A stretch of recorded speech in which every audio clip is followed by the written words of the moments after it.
Bom dia, na graça e na paz do Senhor Jesus, povo de Deus. Que a graça e a paz do Senhor Jesus esteja sobre as nossas vidas neste novo dia, 30 de setembro de 2024, segunda-feira, começando uma nova semana de trabalho. Que a graça do Senhor seja com cada um de nós nesta nova semana, que seja uma semana de muita vitória, de muita bênção, de muita conquista, de muita glorificação ao nosso Deus e ao nosso Senhor Jesus Cristo. Vamos ler a palavra, estamos aqui para continuar a leitura lendo Lucas capítulo 9, abra sua Bíblia e diz-nos assim a palavra de Deus. Reunindo os 12, Jesus deu-lhes poder e autoridade para expulsar todos os demônios e curar doenças, os 12 apóstolos. E os enviou a pregar o reino de Deus e a curar os enfermos. E este deve ser o conteúdo da pregação de cada um de nós. O reino de Deus. E a curar os enfermos, e disse-lhes: não levem nada pelo caminho. Naquelas circunstâncias, naquela missão específica, eles não precisariam levar nada.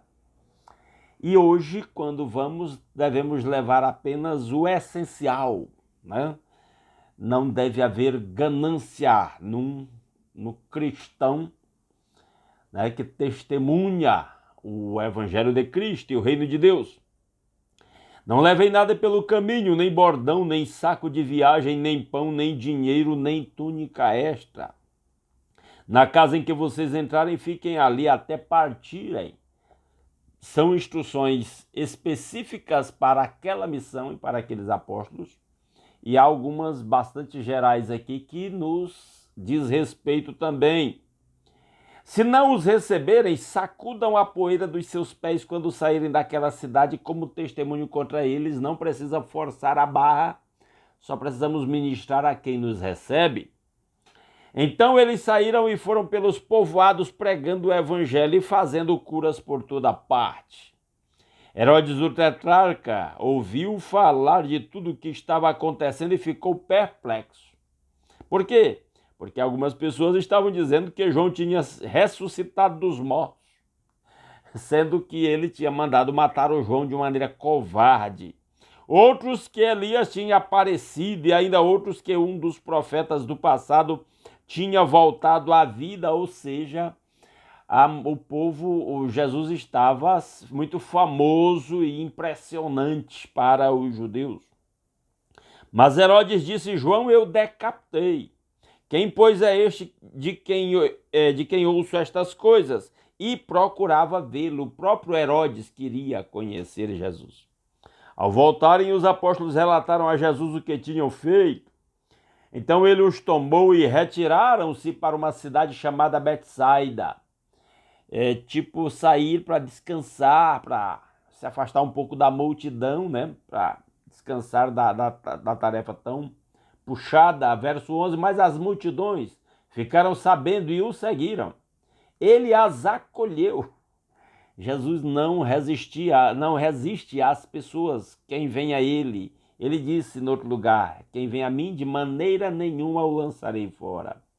Ele as acolheu e falava-lhes acerca do reino de Deus e curava os que precisavam de cura. Continuava ministrando o tempo todo. Jesus está no auge da sua popularidade, provavelmente aqui no final do segundo ano do seu ministério. O início talvez até do terceiro. 12. Ao fim da tarde, os 12 aproximaram-se dele e disseram: manda embora a multidão para que eles possam ir aos campos vizinhos e aos povoados e encontrem comida e pousada, porque aqui estamos em lugar deserto. Eles tinham ido para um lugar mais afastado para ficarem sós, ter um tempo a sós e descansarem, mas a multidão foi lá e agora os apóstolos sugerem que Jesus os despeça. Ele, porém, respondeu: deem-lhes vocês algo para comer. Nós temos a responsabilidade de alimentar a multidão com a palavra de Deus. Eles disseram: temos apenas 5 pães e 2 peixes. Às vezes o que nós temos é muito pouco e a gente fica até meio constrangido. A menos que compremos alimento para toda esta multidão, como assim? Né? Nem tinha onde achar, onde vender tanta comida naquele instante para tanta gente, recursos financeiros. E estavam ali cerca de 5.000 homens. Mas ele disse aos seus discípulos: façam-nos sentar em grupos de 50. Os discípulos assim fizeram e todos se assentaram, tomando os 5 pães e os 2 peixes. E olhando para o céu, deu graças e o partiu. Em seguida entregou-os aos discípulos para que os servissem ao povo. Entregue o pouco que você tem nas mãos do Senhor. Confie a Ele o pouco que você tem, mesmo que pareça insuficiente. E uma vez que nós o entreguemos, Ele vai multiplicar. E à medida que Ele multiplica, o nosso trabalho é servir. Todos comeram e ficaram satisfeitos, e os discípulos recolheram 12 cestos cheios de pedaços que sobraram, porque Jesus multiplica com abundância. Chamada para viver a experiência do reino, é um chamado para viver na abundância, tanto espiritual e às vezes até material também. É outro assunto, para outra ocasião. Verso 18, certa vez Jesus estava orando em particular, e com ele estavam os seus discípulos. Então lhes perguntou: quem as multidões dizem que eu sou? O assunto que já foi dito aqui atrás sobre Herodes, né? O que as pessoas andavam dizendo a respeito de Jesus. E essa pergunta é interessante. O nosso conceito a respeito de quem é Jesus é fundamental para nós. A compreensão de quem é Jesus vai determinar o nosso nível de maturidade espiritual. Eles responderam: alguns dizem que és João Batista, outros Elias, e ainda outros que és um dos profetas do passado que ressuscitou. As pessoas tinham Jesus em alta conta, como um homem piedoso e temente a Deus. Verso 20, e vocês, o que dizem? É tipo assim, beleza que a multidão pense assim, e vocês que têm andado comigo e visto o que eu faço e ouvido o que eu ensino, o que vocês dizem? Perguntou: quem vocês dizem que eu sou? Pedro respondeu: o Cristo de Deus. Jesus os advertiu severamente que não contassem isso a ninguém. Fique calado, ainda não é hora.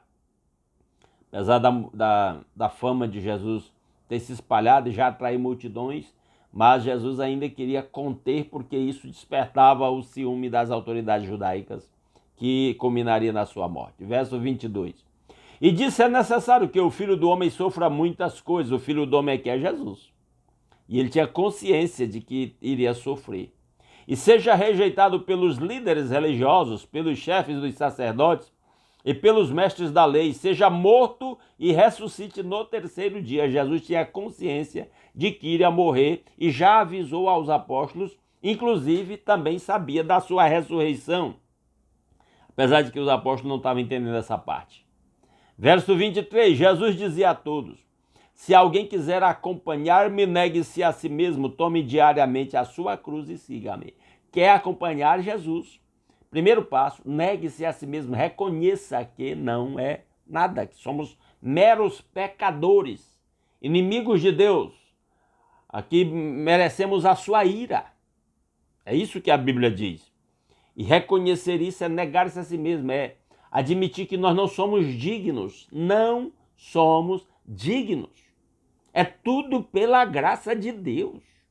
Não há nada que nós possamos fazer que nos dê dignidade diante de Deus, até porque, e qualquer coisa que nós imaginemos que possa nos dar méritos diante de Deus, na verdade estaria anulando o sacrifício de Cristo. Nada que façamos substitui o sacrifício de Cristo.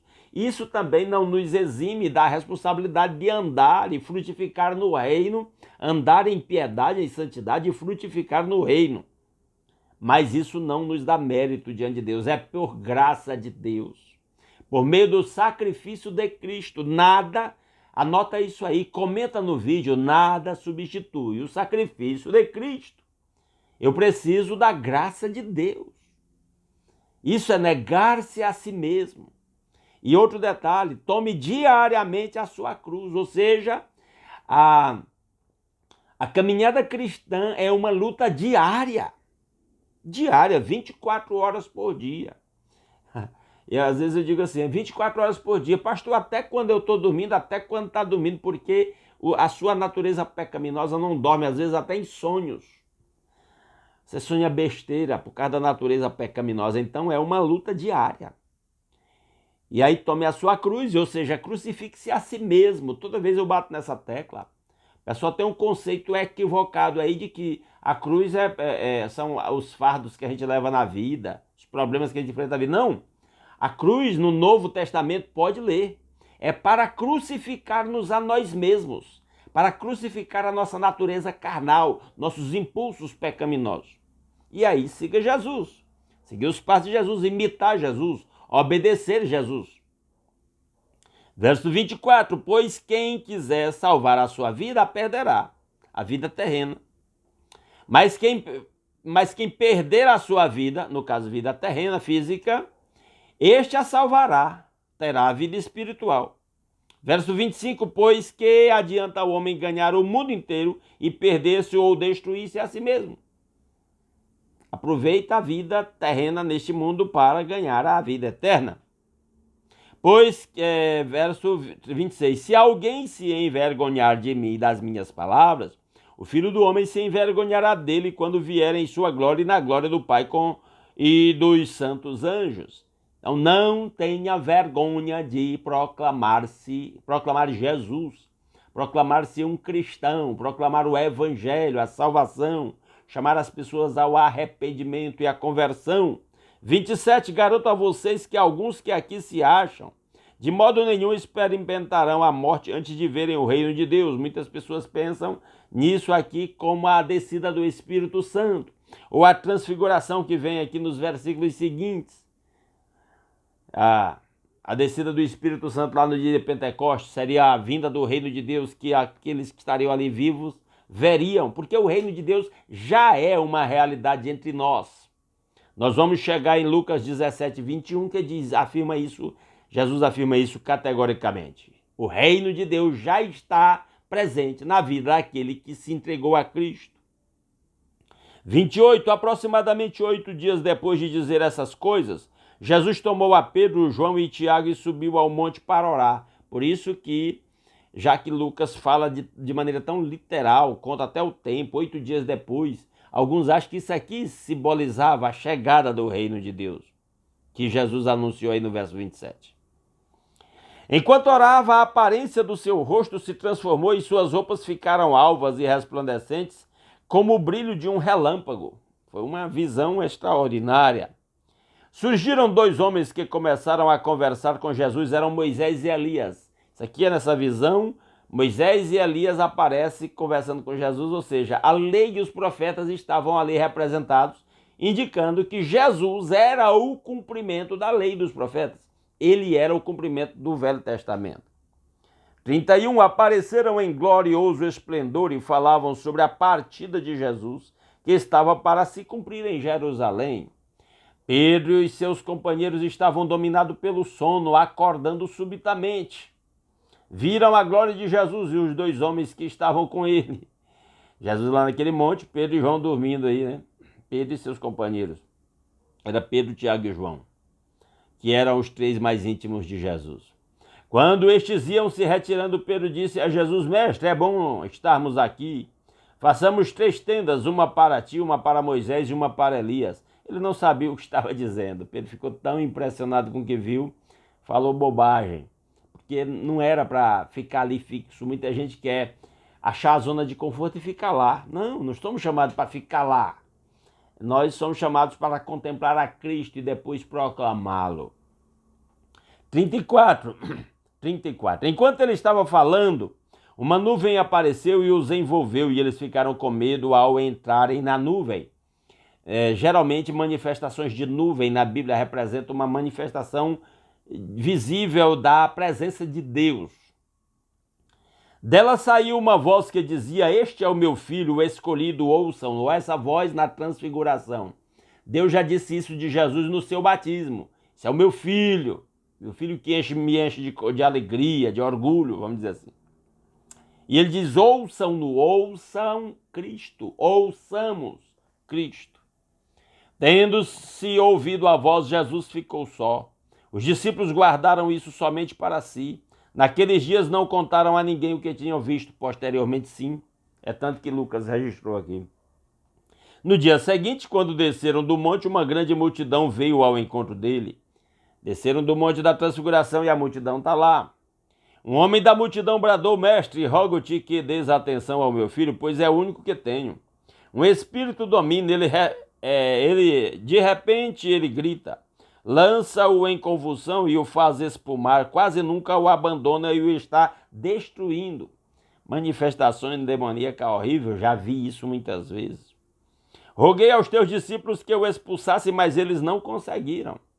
Os apóstolos, os 9 que ficaram no pé do monte, não conseguiram expulsar o demônio.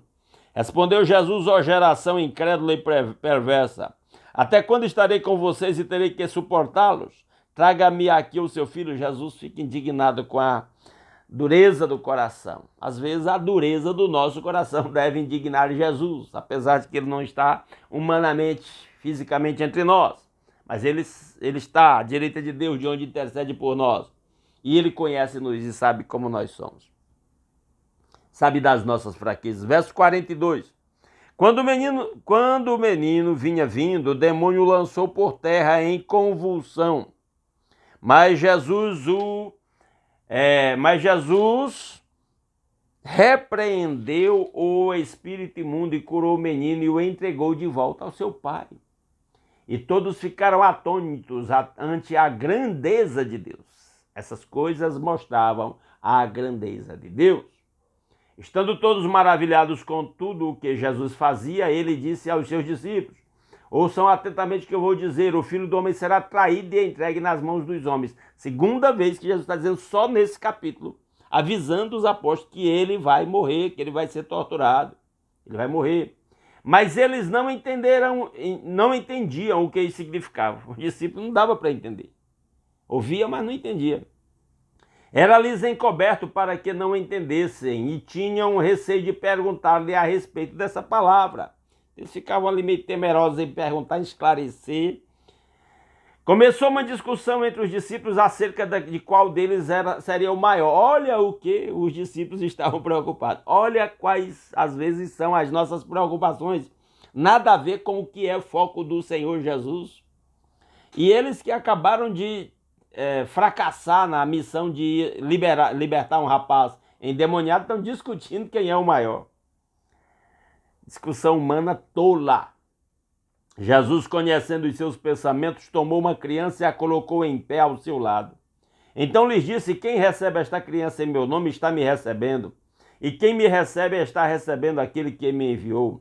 Pois aquele que entre vocês for o menor, este será o maior. Esta é a lógica do reino. No mundo, os maiores, os grandes, são os poderosos. Ele está dizendo: não, no meu reino não.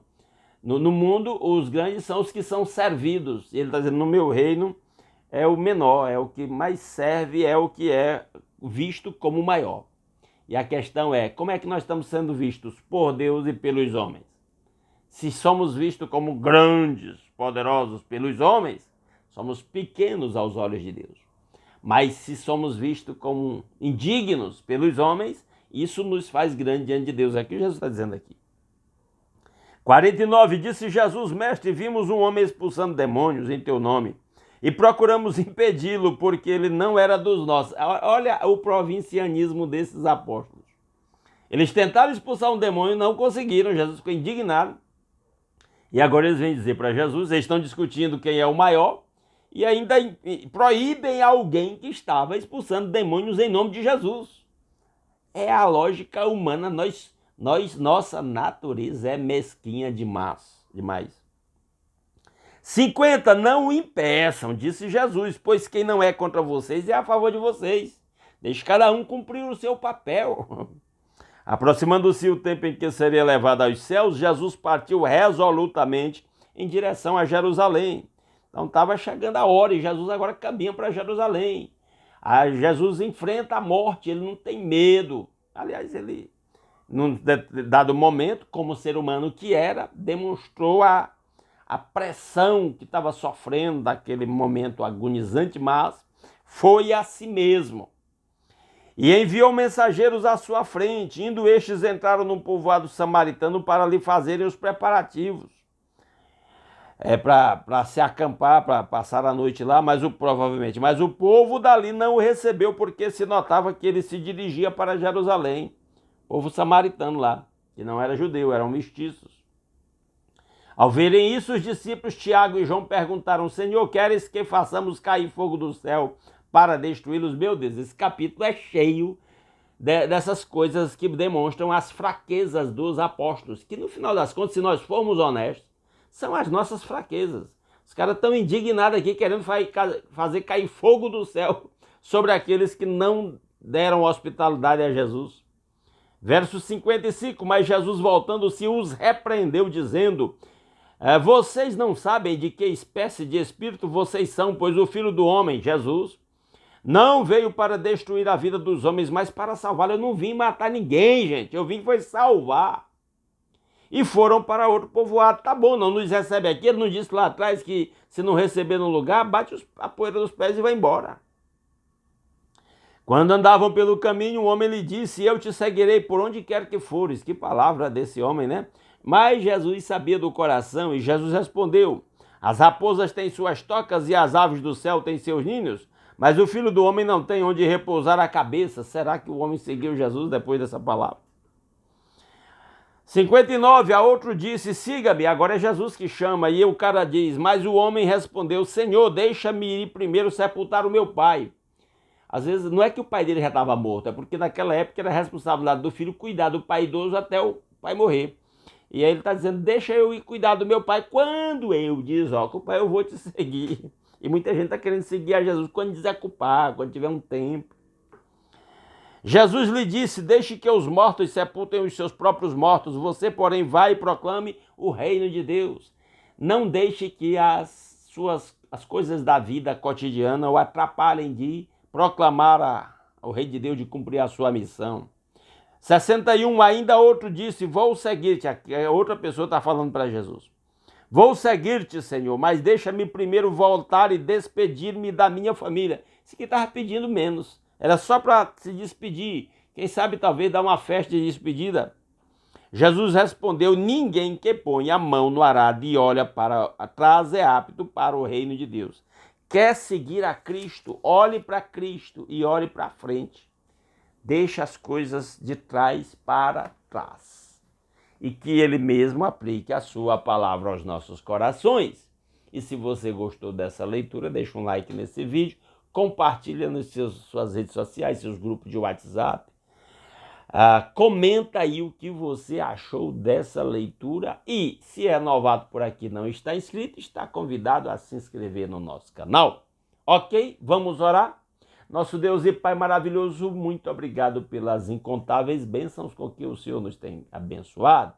Muito obrigado pela noite de paz, pelo descanso tranquilo, por acordar com saúde, um novo dia, nova oportunidade, de novas experiências, de novos aprendizados. Obrigado por poder ter esse meio de comunicação pelo qual nós nos unimos em torno da sua palavra para alimentar o nosso espírito, para refletir na mesma, ó Deus maravilhoso. Que a bênção do Senhor esteja sobre a vida de cada um dos meus irmãos. Que este último dia deste mês seja um dia de bênção, de vitórias, e que esta nova semana de trabalho que se inicia também seja muito abençoada pelo Senhor. Que a bênção do Senhor sobre as nossas vidas possamos levá-la por onde quer que nós formos nesta nova semana e compartilhá-la com todos aqueles que cruzarem o nosso caminho. Meu Pai, que a bênção do Senhor esteja sobre aqueles que estão enfermos, restaurando a saúde, fazendo milagres a favor do seu povo. Se é da vontade do Senhor usar os médicos, os medicamentos, seja feita a sua vontade. Mas, em nome de Jesus, opera a favor de quem está doente, preserva a saúde de quem está saudável, cerca o seu povo com a sua proteção por onde andar, livrando de gente má, livrando de acidentes, livrando de doenças, ó Pai. Faça prosperar o trabalho de cada um, meu Pai. Que, ó Deus, tenhamos sabedoria para administrar os recursos que o Senhor coloca à nossa disposição.